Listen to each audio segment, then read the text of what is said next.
हिमाचल प्रदेश में चुनाव प्रचार अभियान ने अब रफ्तार पकड़ ली है। बड़े नेताओं के दौरे भी शुरू हो गए हैं और आज अमित शाह ने हिमाचल में अलग स्थानों पर 3 रैलियां की और उसमें कसुम्पटी विधानसभा क्षेत्र के तहत भी भट्टक पर पहुंचे। यहां पर भाजपा के प्रत्याशी सुरेश भारद्वाज, जो कैबिनेट मंत्री भी हैं, उनके लिए प्रचार किया है, क्योंकि इनका टिकट शिमला शहरी से बदलकर कसुम्पटी किया गया है। तो ऐसे में किस तरह से चुनाव प्रचार अब आगे बढ़ रहा है, इसी विषय पर बातचीत के लिए खबरें अभी तक के साथ सुरेश भारद्वाज हैं। भारद्वाज जी, पहला सवाल यही कि आपकी सीट बदली गई है, अब आप लोगों के बीच में जा रहे हैं, आज अमित शाह जी भी यहाँ पहुंचे, किस तरह का रिस्पांस जो है आपको मिल रहा है, चुनौतियां किस तरह की हैं?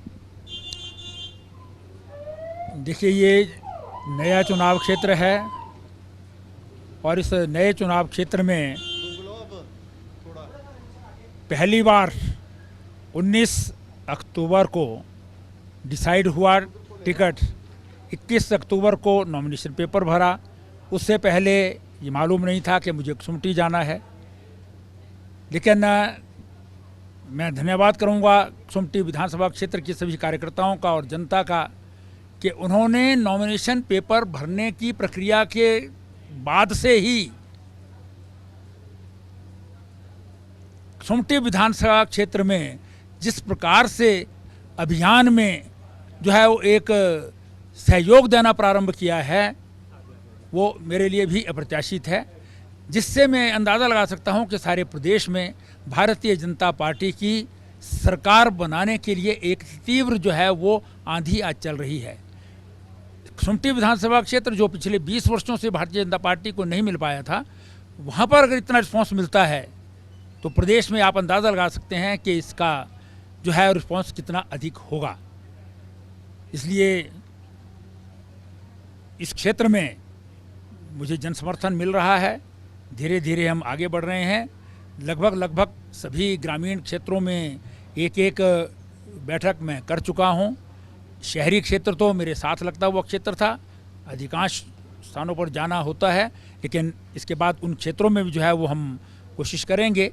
हमने अमित शाह जी की पब्लिक मीटिंग 6-7 नवंबर को मांगी थी, लेकिन पहले जो है कहा गया कि भी 1 और 2 के अलावा कोई टाइम नहीं मिलेगा अमित शाह जी का, तो इसलिए हमने जो है 1 तारीख को ही कर दी। और आज की सभा को देख करके मैं समझता हूं कि हमें जो है वो और ज़्यादा जो है वो आसानी इस चुनाव अभियान में हो गई है और शिमला से इस बार निश्चित रूप से भारतीय जनता पार्टी विजयी होगी।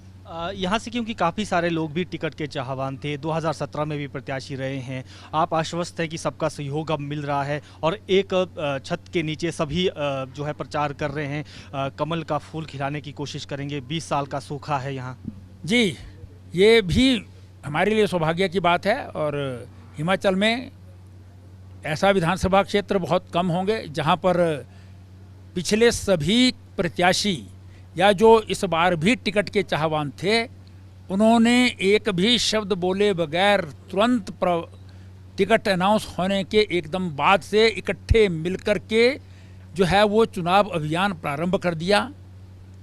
और वही नहीं, जो इस क्षेत्र में अभी चुनाव अभियान में भाग ले रहे लोग जो काम करते हैं, वरन जो 2008 में भी इस क्षेत्र से प्रत्याशी रहे हैं, तरसेम भारती जी जो अब सोलन रहते हैं, वो भी आज की जनसभा में स्वयं आए थे।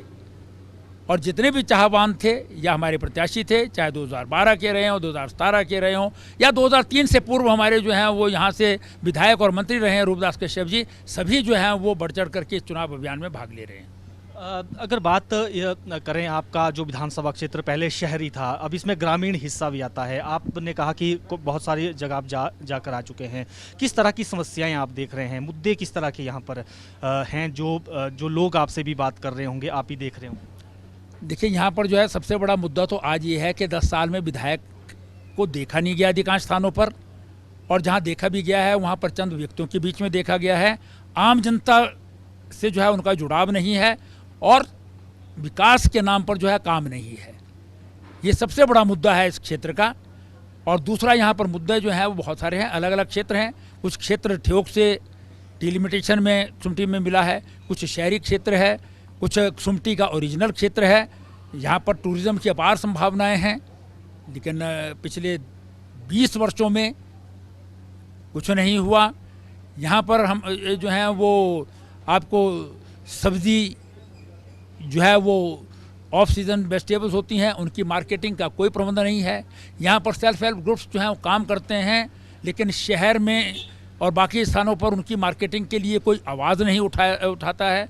इसलिए इस प्रकार की अनेकों जो है वो समस्याएं हैं। खासकर के जो सड़कें रूपदास कश्यप जी के समय बनी थी उससे आगे कोई बढ़ी नहीं है यहाँ पर, और जो सड़कें बनी हुई हैं उसमें जो है वो चलने लायक नहीं रहती हैं।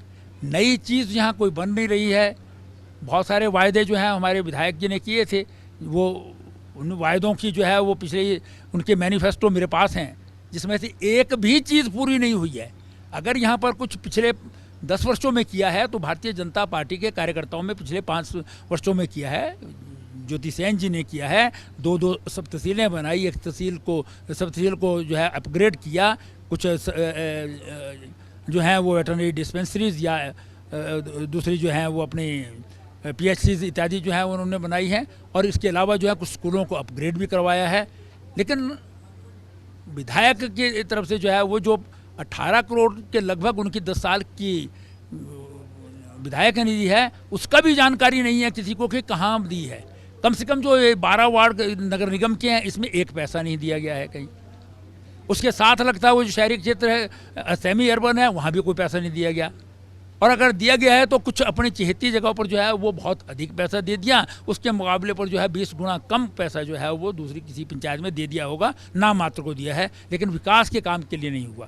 तो इसलिए ये सबसे बड़े मुद्दे हैं जो इस विधानसभा क्षेत्र में जो है वो देखे जा सकते हैं, और इसीलिए इस विधानसभा क्षेत्र में जो है एक ज़बरदस्त रिस्पांस जो है भारतीय जनता पार्टी को मिल रहा है। एक चार्जशीट लेकर आई है कांग्रेस पार्टी वर्तमान सरकार को लेकर, और उसमें लूट की छूट उसको नाम दिया गया है, उसको लेकर जनता के बीच में जा रही है, क्या कहेंगे? देखिए, कांग्रेस पार्टी जो है वो अनर्गल अनाप शनाप जो है वो वायदे कर रही है, या इस प्रकार की जो है वो मनगढ़ंत बातें बोल रही हैं। चार्जशीट हम देते थे कांग्रेस के खिलाफ, उनकी सरकार के खिलाफ गवर्नर को देते थे, उसकी इंक्वायरीज भी कुछ चीज़ों में हुई हैं। अगर इनके पास कोई आरोप थे तो एविडेंस के साथ वो चार्जशीट सरकार के खिलाफ उस वक्त देते ना जब चुनाव अभियान शुरू नहीं हुआ था। चुनाव अभियान में किसी प्रकार का चार्जशीट देना जो है वो तो केवल मात्र जो है वो चुनाव प्रचार के लिए एक अनर्गल अनाप शनाप जो है वो बात मनगढ़ंत बातें करना है। चार्जशीट का अर्थ होता है आपने सरकार के खिलाफ जो है कोई आरोप लगाया है, एविडेंस के साथ जो है उसे आप देते हैं, सक्षम अधिकारी को आप राष्ट्रपति को दें, गवर्नर को दें, या सरकार में दे दें और उसकी मांग करें कि इसकी इंक्वायरी हो, तब तो हम उनकी बात मानते। लेकिन उन्होंने जो है वो चार्जशीट तब दे रहे हैं वो जब उनकी जो है वो भारतीय जनता पार्टी चुनाव अभियान में आ गई है, वो भी चुनाव अभियान में है। आपने सुना होगा वो चार्जशीट बहुत पहले बना रहे थे, लेकिन उनकी चार्जशीट जो है वो डंप हो गई थी, लेकिन अब जो है वो निकाल कर जो है प्रचार करने की कोशिश कर रहे हैं, क्योंकि उनको हिम्मत नहीं है कि वो इस प्रकार का आरोप जो है वो एविडेंस के साथ लगा सकते हैं। They have no evidence at all. इसलिए जो है वो इस प्रकार का इस चार्जशीट जो है वो केवल मात्र जो है वो एक झूठ का पुलंदा मात्र है, जिसका कोई जो है वो संज्ञान जनता नहीं ले रही। आप आश्वस्त हैं यहाँ से जीत? निश्चित रूप से जिस प्रकार का माहौल दिखाई दे रहा है उसमें जो है हम जीतेंगे, और इस बार कसुमटी भी जो है वो भारतीय जनता पार्टी की झोली में आएगी। सर बहुत बहुत शुभकामनाएं आप। धन्यवाद। ये थे कसुमटी से भाजपा के प्रत्याशी हैं, शिमला शहरी से इनकी सीट बदली गई है कसुमटी के लिए, सुरेश भारद्वाज। उन्होंने कहा कि हम जीत को लेकर आश्वस्त हैं और भाजपा के पक्ष में यहाँ पर माहौल बन रहा है। वीडियो जर्नलिस्ट राज के साथ प्रदीप ठाकुर, शिमला।